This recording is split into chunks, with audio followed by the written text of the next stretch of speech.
नमस्कार। आज 22वें श्लोक से यहाँ हम लोग अपनी यात्रा शुरू करेंगे श्रीमद् भागवत के द्वितीय अध्याय की। आत्मा नित्य है, अविनाशी है, उसका कभी नाश नहीं हो सकता। इसके लिए तो शोक नहीं करना चाहिए। शरीर नाशवान है, उसका नाश होना भी निश्चित है, इसलिए भी शोक नहीं करना चाहिए, ये तो समझ में आता है। लेकिन आत्मा जो एक शरीर को छोड़ के दूसरे शरीर से संबंध होता है, उसमें तो कष्ट होता ही है। क्योंकि इस जन्म में जो भी संबंधी हैं, बेटा है, पत्नी है, होता है, उसको छोड़ के जब जाएंगे तो उससे संबंधित शोक तो होता ही है। तो उसके लिए शोक करना अनुचित कैसे हो जाएगा। तो इसमें भगवान कृष्ण समझा रहे हैं, वसांसि जीर्णानि यथा विहाय नवानि गृह्णाति नरोपराणि तथा शरीराणि विहाय जीर्णान्यानि संयाति नवानि देहि। जैसे मनुष्य पुराने वस्त्रों को त्याग कर दूसरे नए वस्त्रों को ग्रहण करता है, वैसे ही जीवात्मा पुराने शरीर को त्याग कर दूसरे नए शरीर को प्राप्त हो जाता है। जैसे शरीर के त्याग और नए शरीर के ग्रहण में जो दुख होता है वो अज्ञानियों को ही होता है, विवेकियों को नहीं होता। भगवान ये बताने का प्रयास कर रहे हैं कि जैसे आपने देखा होगा कि जब बच्चा छोटा रहता है तो माँ जब बच्चे को नए वस्त्र भी पहनाती है तो बच्चा रोता है, तो माँ जो है उस बच्चे के रोने की परवाह नहीं करती है और उसको कपड़ा पहना देती है। ठीक वैसे ही भगवान भी जीव के हित के लिए ही रोने की उसकी परवाह न करके उसके देह को बदल देते हैं। इसलिए भी इसका शोक करना उचित नहीं है। आगे के श्लोक में एक शरीर से दूसरे शरीर में शोक को अनुचित सिद्ध करके भगवान अब अगले श्लोक में कह रहे हैं कि अर्जुन को एक ये भी तर्क दिया था अर्जुन ने कि शस्त्र अस्त्रों द्वारा अपने गुरुजन और बंधु बांधवों के नाश होने की आशंका से वो शोकग्रसित हुए थे। तो अब भगवान उसके लिए कहते हैं, नैनम छिदन्ति शस्त्राणि नैनम दहति पावक न चैनम क्लेदयन्त्यापो न शोषयति मारुतः। इस आत्मा को शस्त्र नहीं काट सकते, उसको आग नहीं जला सकती, इसको जल भी गला नहीं सकते और वायु नहीं सुखा सकती। यानी ये जो शस्त्र अस्त्र की बात हो रही थी, जो अलग अलग तरह के पुराने समय में अस्त्र होते थे जो पंच तत्वों पर आधारित होते थे, तो उन सब का प्रयोग करके भी आत्मा को नष्ट नहीं किया जा सकता है। इसलिए भी अर्जुन को इस बात का शोक नहीं करना चाहिए, क्योंकि आत्मा पर इन सबों का असर ही नहीं होता। इसी में वो अगले श्लोक में कह रहे हैं, अच्छेद्यो यम दाह्यो यम क्लेद्यो शोष्य एव च नित्यः सर्वगतः स्थाणुर् अचलो अयम सनातनः। यह आत्मा अछेद्य है, यानी इसको छेदा नहीं जा सकता। यह आत्मा अद्याह्य है, यानी इसको जलाया नहीं जा सकता। अक्लेद्य है, इसको किसी प्रकार का कष्ट नहीं दे सकते। निसंदेह यह अशोष है, इसको सुखाया भी नहीं जा सकता। यह आत्मा जो है नित्य है, सर्वव्यापी है, अचल है, स्थिर रहने वाला है, सनातन है, या हमेशा का रहने वाला है। इसीलिए इस बात का शोक तुम्हें नहीं करना चाहिए। इसी तर्क में वो अगले श्लोक में कह रहे हैं, अव्यक्त्योऽयं चिन्त्योऽयं विकार्योऽयमुच्यते तस्मादेवं विदित्वैनं नानुशोचतिमर्हसि। यह आत्मा अव्यक्त है, यह आत्मा अचिंत्य है। यानी अव्यक्त का मतलब होता है कि वह व्यक्त नहीं है, देखा नहीं जा सकता है। यह आत्मा औचित्य है, उसके बारे में मन से हम सोच भी नहीं सकते। यह आत्मा विकार रहित है, किसी तरह का विकार आत्मा में नहीं है। इससे हे अर्जुन, इस आत्मा को उपयुक्त प्रकार से जानकर भी तू शोक करने योग्य नहीं है, या तुम्हारा शोक करना उचित नहीं है।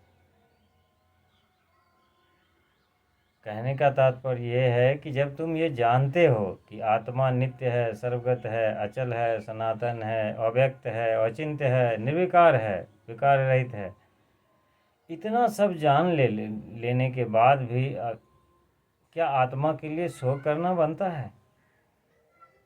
यानी किसी भी दृष्टिकोण से सोच के देखो तो तुमको इस बात के लिए शोक करना ही नहीं चाहिए। भगवान ये कहने की कोशिश कर रहे हैं, अर्जुन को समझाने का प्रयास कर।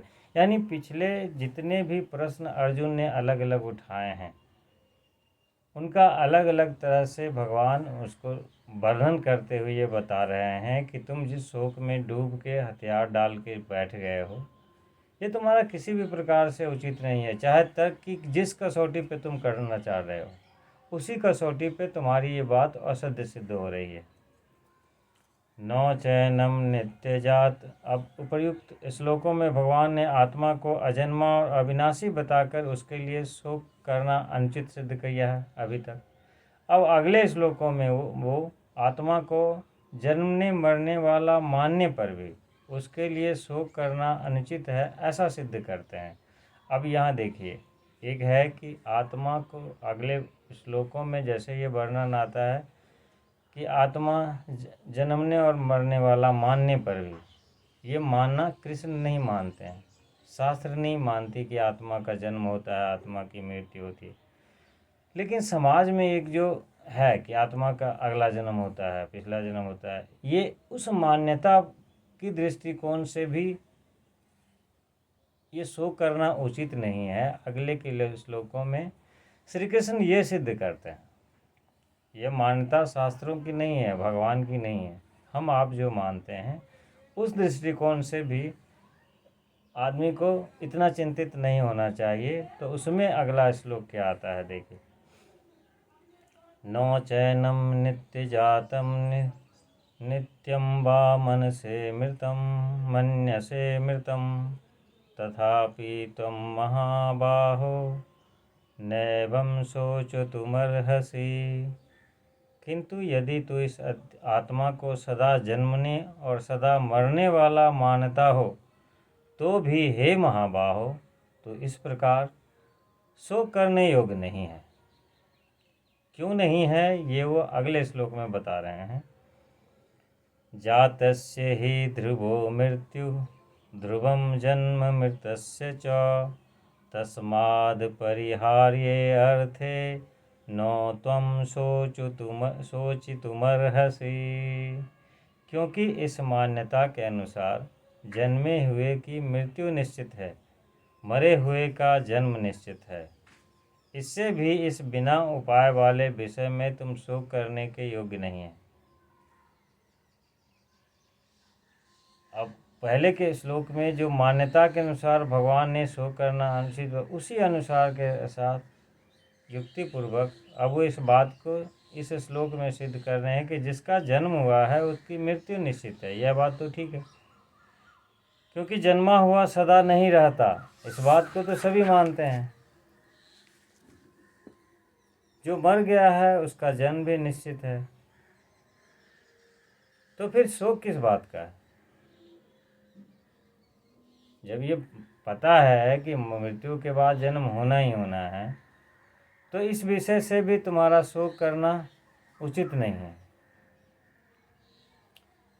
पूर्व के श्लोकों को में आत्मा नित्य अजन्मा अविनाशी मानते हैं और सदा जन्मने मरने वाला मानते हैं। उन दोनों ही मत से आत्मा के लिए शोक नहीं करना बनता, यह बात अभी उन्होंने सिद्ध की है। अब आगे के श्लोकों में यह सिद्ध करते हैं कि प्राणियों के शरीरों को उद्देश्य करके भी शोक नहीं करना चाहिए कि ये शरीर हमारा छूट जाएगा, हम अगले में जाएंगे। पहले आत्मा की बात हो रही थी, अब वो शरीर को हिसाब का मान के वो सिद्ध करने का प्रयास कर रहे हैं कि शरीर के दृष्टिकोण से भी उसको अगर देखो तब भी शोक नहीं करना चाहिए। इसमें अगला श्लोक है, अव्यक्तादीनि भूतानि व्यक्तिमध्यानि भारत अव्यक्तनिधनान्येव तत्र का परिवेदेवना। हे अर्जुन, संपूर्ण प्राणी जन्म से पहले प्रकट ही थे, मरने के बाद भी अप्रकट हो जाने वाले हैं, केवल बीच में ही प्रकट हैं। ऐसी स्थिति में शोक क्या करना। इसमें भगवान ये कहना चाह रहे हैं कि जैसे आप स्वप्न देखते हैं, जिस समय स्वप्न देख रहे होते हैं उस वक्त वो समय का सत्य होता है, लेकिन उस स्वप्न का ना तो स्वप्न से पहले की कोई वास्तविकता थी, ना आपके उठने के बाद उसका स्वप्न से किसी तरह का कोई वास्तविकता रहती है। तो जैसे उसका शोक आप नहीं करते हैं, वैसे ही इन मनुष्यों के साथ, शरीरों के साथ मनुष्य का भी जो संबंध होता है वह केवल बीच की अवस्था है, क्योंकि जन्म से पहले भी वो संबंध नहीं था, जन्म के बाद भी मृत्यु के बाद भी संबंध नहीं रहना। तो ये बीच में कुछ काल के लिए ही तो संबंध बना है। ये संबंध नित्य तो है नहीं, हमेशा रहने वाले हैं नहीं, तो फिर उसके लिए शोक क्या करना। इस श्लोक में भगवान ने शरीर को केंद्र मान के, पहले आत्मा की बात हो रही थी, अब शरीर को केंद्र मान के वो समझाने का प्रयास कर रहे हैं। तो आज की यात्रा हम यहीं तक, यहाँ यात्रा का विराम देते हैं। अगली यात्रा में 29वें श्लोक से हम शुरुआत करेंगे। जय श्री कृष्ण।